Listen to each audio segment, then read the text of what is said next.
And with that, we should move into our first feature. I'm going to be taking the summary on this one, so please excuse my clumsy delivery. The movie is Edgar Wright's Last Night in Soho. So, Last Night in Soho is the story of. Just already a clumsy start. I don't remember her name. Eloise. Eloise, played by Thomasin Mckenzie, who's great in the movie. Eloise is a young up and coming fashion designer living on the outskirts of London who's just got accepted to her college of choice to go become a big fashion designer in the big city. She moves to London all on her own, finds her own place, and, starts trying to go to class and do her thing. She has some trouble meeting her classmates, but what's most interesting is when she sleeps, she finds she has these crazy, like, fever dream vision of a colorful, light-soaked 1960s London nightclub scene where she is a totally different person, a young girl named Sandy, played by Anya Taylor-Joy.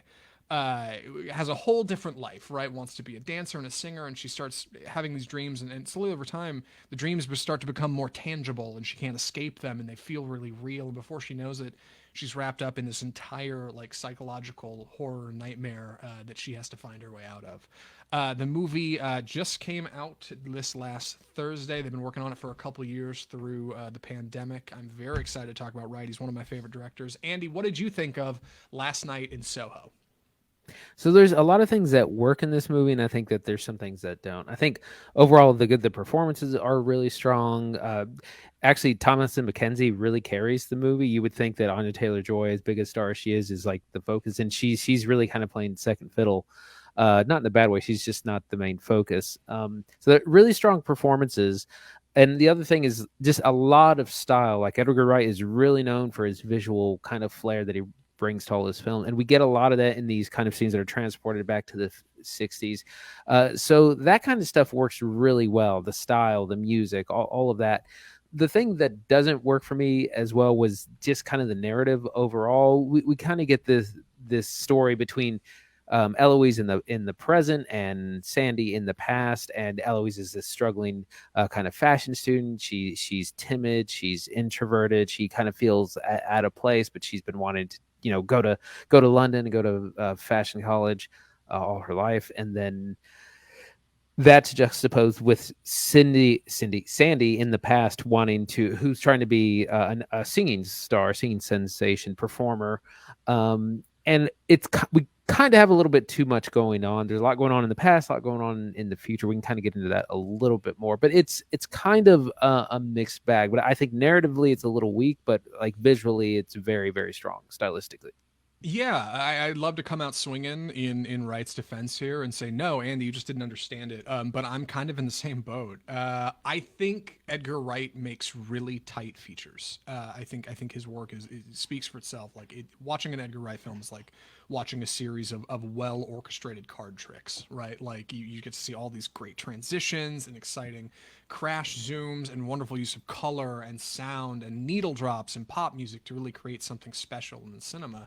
The problem with Last Night in Soho, I think, is it's too busy trying to juggle two completely different films. And it does a decent job of linking them together, but ultimately, I think Wright's best work is in this 1960s Soho and not in the modern one where most of the film is supposed to be set. But that's a small thing, and I think easily overlooked by most people that have reviewed this film. Andy, I don't know if you've looked at any other reviews, but like most seem to agree this is a hit, or not a hit, but a very good entry Yes. into the psychological horror genre. I'm not so kind, and maybe it's because I was overhyped going into it, but I think it's good. I don't think it's Wright's best. I wouldn't recommend it from him for the first time. Sorry, hitting my pop Yeah, filter. I've seen some I read a couple of reviews of glowing, very, very positive things. And I was kind of in disagreement with a lot of it personally. Yeah, I've been surprised. So let's dig into it. Is this an objectively bad film? We'll talk about that at the end. For now, let's talk about the things that work. Number one, I love the presentation in this film. The setting of Soho is as much a character in this film as anybody else. Wright is a huge fan of these older bodies of work that had kind of this nightclub inspiration, and that all comes into the look and the feeling of this. Wright said in behind the scenes interviews that he wants to credit his location scouts and his production designers and set designers for a lot of this work, and I agree, that stuff is super important, but Wright managed to capture most of the 1960s Soho with a ton of color and sound. And hold on, Christine's grabbing something. You're good. You don't have to. She's too sweet. Okay. Anyway, Wright manages to capture like 1960s Soho with like these beautiful, beautiful displays of color and light and movement and music. Like we get this wonderful nightclub kind of setting, great tone, great tunes, tons of reds and blues and purples, almost like Italian horror inspired stuff, something straight out of a giallo film. But alternatively, modern day Soho has to be inverse from that, right? It has to stand out visually. So it's a little drier, it's a little bit more bleak, it's muted tones. The camera's a bit more rigid. And that's cool, like that creates good visual distinctions between the two, but it makes the modern stuff just feel kind of dry. And that kind of hurts it, especially because we don't get to the 1960s until probably 30 minutes into the film, maybe more, and it's a 2-hour feature. So that's a lot of time and a long intro that's ultimately like a little bland to start.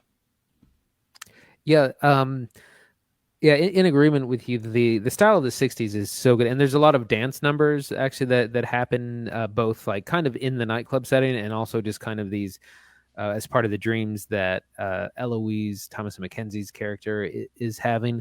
And you get this whole, there's like this mirror theme of this duality where, because Sandy is kind of everything that Eloise is not. Sandy is very confident, very outgoing, very outspoken, Right. Knows what she wants. Go get her. Yeah. Yeah. Very confident young woman. And Eloise is not. She's like, it's like the country mouse situation. She's very timid. She's very shy. She's uncomfortable.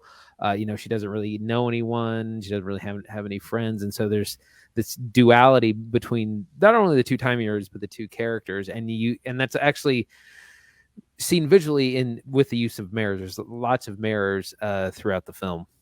Yes, and tons of practical effects, I think, for how these mirrors are shot. You may see in the trailer a couple instances of this. Thomasin McKenzie's character will look at a mirror, and on the opposite side, she'll see Anya Taylor-Joy. Sometimes that's green screen, but for the most part, I think it's genuine, like, practical effects. They had a room built with, like, a double on the back end, and then they had her stand there, or they had a green screen backdrop and had her go stand on the other side of clear glass to make it look like a mirror. They used twins at one point as butlers. I think the kind of dualistic nature of the presentation is good. I don't mind that stuff, and that's where a lot of like the fun visual stuff comes through. Where it hurts is when the characters have to stand on their own, and that's a weird problem in presentation. Wright films, like I said at the top, are traditionally very tight features. He usually doesn't put in a punchline unless there's a joke in front of it somewhere in the film, right? Everything is set up and then payoff. Everything is cause and then effect. If then because statements are all over his movies. But this one doesn't have as many. It has some misleading points. It has some angles where something will kind of be set up and I'll think, oh, that's a bit of a Chekhov's gun that'll come back in later. And then it just doesn't. You'll have kind of potential leads that don't really go anywhere. And I think Wright tries to use this to his advantage later in the film to mislead the audience into like intended conclusions, to make you think that somebody may be nefarious or may be a killer when in reality it's been this person all along, right? That's classic cinema stuff. But it doesn't quite work. Like it just starts to fall out of the realm of believability. And by the time our characters are running around in the third act, in traditional psychological horror fashion, with a series of problems and multiple situations that are on fire or currently about to be on fire, it doesn't seem like there's any like real rules to the universe anymore, right? Like you can't have characters running around being a part of or at least aware of horrifying acts of murder and debauchery and nothing happen, right? Consequences have to follow. Like there has to kind of be things have to come from our characters' actions, and sometimes it doesn't happen in this movie, and it just feels weird. It feels out of place for an Edgar Wright film, and I'm not sure if that comes from his inspiration in older horror or that's just him trying to do something different. It's different for sure, but it feels like a bit of a misstep to me.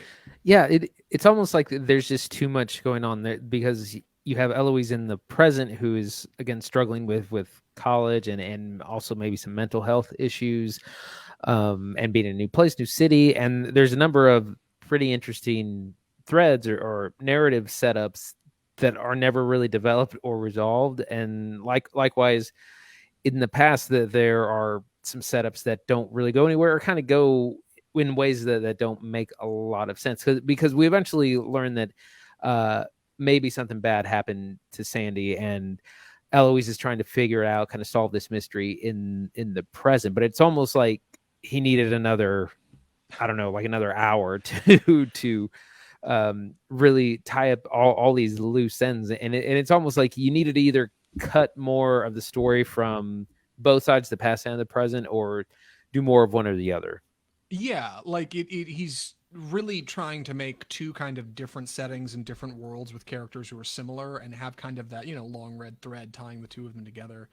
And it just feels like he made two halves of two different films instead of like one whole. And it doesn't always feel that way. And that I think that seems going to seem harsher than maybe it should be, especially if you've seen the film. You might be thinking Andy and Zach are crazy, but hear me out. Like I think it works and it's exciting, but like it ultimately doesn't come off feeling like an Edgar Wright film. It feels more just kind of a blasé horror feature, and that's a bummer to me, because I think where Wright stands his strongest is in his auteur moments, right? The things you see in an Edgar Wright movie that feel like you could only catch it in an Edgar Wright film. Yeah, the crash zooms from Hot Fuzz, or like the hopping over the walls in the Cornetto trilogy, or even something like Baby Driver, like the perfect needle drops. A lot of those features are here, but like it just, I don't know. It feels like it's lost its It's missing sparkle or something. a lot of the, somehow it's missing a lot of the Edgar Wright touch. You're exactly right. Like Hot Fuzz is one of my favorite films of all time. It's so funny, it's so cleverly written, and we don't really have a whole lot of humor in this movie that we're used to kind of in everything he does. And again, Baby Driver, it's almost like an action musical. Like the way the action and music is so synced up in that, and we don't really get that either. So we do get a lot of his not even his, but we get a lot of visual style, but I feel like we're missing a lot of the things that make Edgar Wright Edgar Wright. Right. And I think that's okay. Like I think it's all right for directors to step in different directions and try new things. And here he's stepping boldly into a different genre, right? Shaun of the Dead had moments that were frightening in it, but ultimately like were in service of comedy. Hot Fuzz has the same thing. There are moments of abject terror in that film, but it still works. Baby Driver has some stuff that's even a little supposed to be a little eerie or spooky towards its climax. But this movie, it's definitely got things that are spooky, but it's never actually particularly scary. Um, I didn't feel particularly Yeah, frightened sitting in my seat. I didn't feel any real sense of tension, and I don't know if it's just because maybe I was overhyped, but I don't think so. Like I think this movie is trying to pen a love letter to kind of the horror films of old and Soho as a place. And it does step away from any outright like jump scares or like intentional, real scary keep you up at night stuff. That's not really going to be in here. yeah, it's really about the horror.